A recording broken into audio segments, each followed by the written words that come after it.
Gus, gimana kalau Partai Kebangkitan Bangsa? Gus Dur berdiri, yoiku. Semula duduk manis, tahu-tahu berdiri sambil tangannya nunjuk, yoiku. Jadi saya diminta menjadi salah seorang tim 9 pendirian Partai PKB. Setelah selesai semua kumpul semuanya, akhirnya oke, didukung oleh 19 wilayah pada waktu itu. Kemudian saya dipanggil sama Gus Dur. Dipanggil ke Gus Dur di ruang 3x3 di kantor Keramat yang lama, yang belum sekarang. Gus Dur bilang, "Oh, apa namanya partai ini?" Kita berdua, saya lantas bilang, "Gus, gimana kalau Partai Kebangkitan Umat?" Alah, sampean ini ke kanan-kananan. Saya bilang Partai Kebangkitan Umat. Gus Dur bilang, alah, sampean ini ke kanan-kananan. Saya kaget. Ya, Mbok cari yang lain lah, yang kreatif. Kenapa? Waktu itu sudah merasa sangat kreatif. Tapi Gus Dur, coba cari yang lain. Gimana kalau Partai Kebangkitan Rakyat? Alah, sampai ini ke kiri-kirian. Wah, repot ini. Ini repot ini. Akhirnya saya keluar dari kamarnya, ketemu almarhum Rozi Munir. Masuk lagi ke dalam. Saya ceritakan gini. Nggak tahu gimana.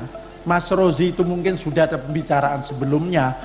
Gus, gimana kalau Partai Kebangkitan Bangsa? Gus Dur berdiri, yoiku. Semula duduk manis, tahu-tahu berdiri sambil tangannya nunjuk, yoiku. Partai Kebangkitan Bangsa. Nah ini tadi itu soal bangsa Indonesia yang berkeadaban itu. Partai Kebangkitan Bangsa. Selesai, saya tanya, Gus, opo itu? Maksudnya apa itu? Di sini keluar namanya karomanya Gus Dur itu. Indonesia itu bineka, tapi belum ika. Berapa suku, berapa agama. Kalau kita nggak hati-hati, ini kita bangun budaya baru untuk peradaban Indonesia nanti, ya sama kayak di Timur Tengah. Hancur semuanya, satu agama, satu bahasa, hancur semuanya. Lah kita ini bineka. Kalau nggak kita rawat ini, saya nggak tahu teman-teman PKB sampai nggak ini. Kenapa? Dengarkan ini. Jadi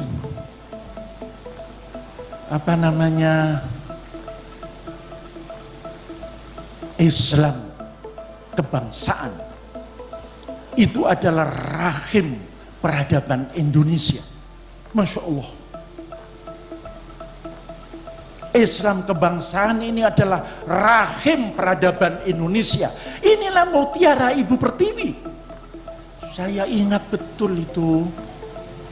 Saya gemeter waktu itu. Masya Allah, Gus.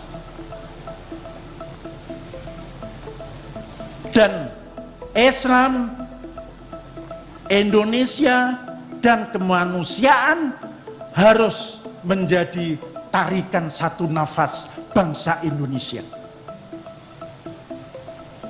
Waduh, ini kuliah berapa semester ini? panjang lebar dia uraikan begitu detail? Saya nggak tahu. Nah, saya mau akhiri tentang kenapa itu semuanya. Karena Gus Dur, saya melihat Gus Dur itu memiliki kedalaman iman dan keluasan ilmu. Satu hal adalah menembus batas. Ketika santri di pesantren sedang asik-asiknya tekun membaca Ihya Ulumuddin, membaca Iqna, membaca Muwatta, membaca Jurumiyah dan sebagainya, Kutubul Mu'tabaroh di pesantren, Gus Dur sudah berasik maksud. Setelah itu Gus Dur mencoba mendalami Das Kapitalnya Karl Marx. Gus Dur berasik masuk dengan What is to be done nya, buku yang ditulis Lenin. Gus Dur sudah baca notebooknya Gramsci. Ini dahsyat ini. Gitu. Ketika di pesantren sedang asik kasidahan dengan asik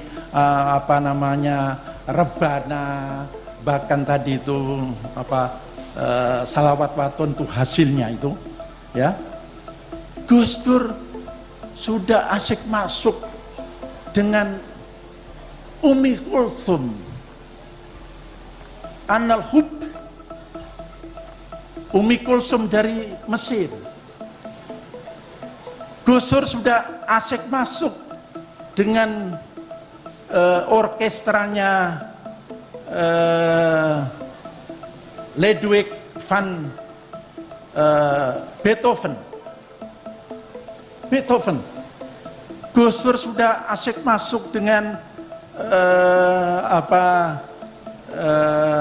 Sebastian, ya, Johann Sebastian Bach. Ini bayangin itu, menembus batas betul. Pada suatu hari di kantor saya ada tamu dari Jerman. Dia bekerja di Indonesia, mau pulang sebulan. Pengen ketemu Gus Dur. Saya atur, ketemulah. Begitu bicara panjang lebar, tamu ini bilang, Gus, saya mau pulang. Gus Dur mau pesan apa? Saya sebulan nanti balik, Gus Dur mau pesan apa? Gus Dur nyebut Pak Manfred Schimek, namanya Manfred Schimek. Tolong nanti jangan lupa kalau pulang belikan saya video tentang orkestranya Philharmoni yang konduktornya itu Duben Mehta. Loh saya, begitu saya mengantar tamu ini pulang sampai ke pintu keluar itu, tamu ini bingung, waduh di mana ya saya dapat apa? Ini untuk mengasah estetika, itu enggak tanggung-tanggung, bukan hanya qasidan, bukan hanya salawatan, tapi Gus Dur memperdalam rasa ini, hati ini begitu dalam. Inilah barangkali hal-hal yang menurut saya soko guru, ya, tadi untuk menuju sebuah masyarakat yang berkeadaban untuk melestarikan kemanusiaan. Gus Dur mulai dengan dirinya dan dia berselancar ke berbagai sudut dunia ini, ya, keilmuan, ke spiritualitas dan sebagainya, dan sampai sekarang wajar kalau hallnya setiap tahun, bahkan yang hadir setiap hari takziah nggak berhenti-berhenti, kemudian hallnya setiap tahun, bahkan di mana-mana itu diperingati.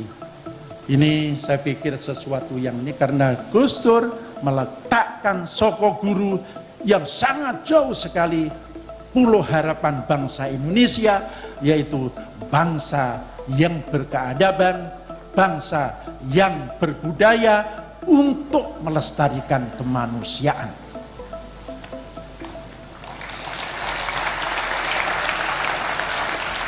Saya ingin tutup, waladatka ummuka ya ibna Adam baqiya. Hai anak Adam, hei Abdurrahman Wahid, Abdurrahman Ad-Dakhili, engkau dilahirkan di dunia dalam keadaan menangis. Kau menangis, kau lebih suka ada di rahim ibumu ketimbang melihat dunia yang begitu banyak godaan. Tetapi ketika dia menangis, orang sekelilingnya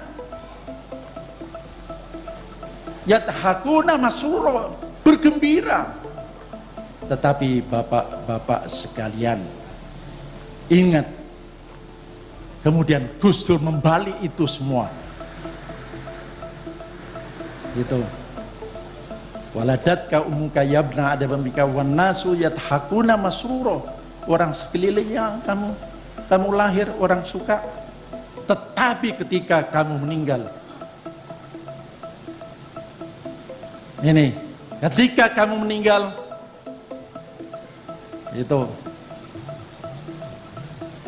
ketika kamu meninggal, kamu tertawa, kamu tersenyum manis, dan begitu banyak manusia pada menangis. Saya pikir ini pelajaran yang sangat harus kita teladani, harus kita jadikan pegangan.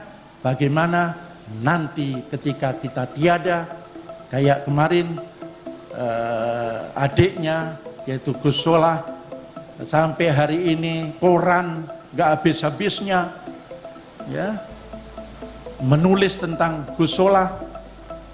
Itu ini menjadi pelajaran, ini menjadi toladan yang harus kita jadikan Koco Brenggolo. Koco Brenggolo itu menjadi cermin kehidupan. Jadi soal hidup itu Gus Dur 69 tahun hanya sejengkal, ka'abiri sabil, sebagaimana orang yang lewat jembatan, tapi Gus Dur mengisinya dalam kehidupan. Hidup itu waktu, tapi kehidupan perilaku ya sangat bernas, sangat bermakna, menjadi pelajaran. Dan itu kenapa haulnya itu enggak henti-hentinya oleh seluruh komunitas di Indonesia ini. Meskipun di dalam penghidupan, maaf ini, penghidupan lebih banyak materi. Gus Dur enggak begitu, saya enggak tahu itu. Ya biasa-biasa aja lah, enggak begitu. Jadi hidup, kehidupan dan penghidupan Gus Dur maknai dengan baik. Watakum ma taqaddama dzikru ibratan li walakum jami'an. Wassalamualaikum warahmatullahi wabarakatuh. Waalaikumsalam warahmatullahi wabarakatuh.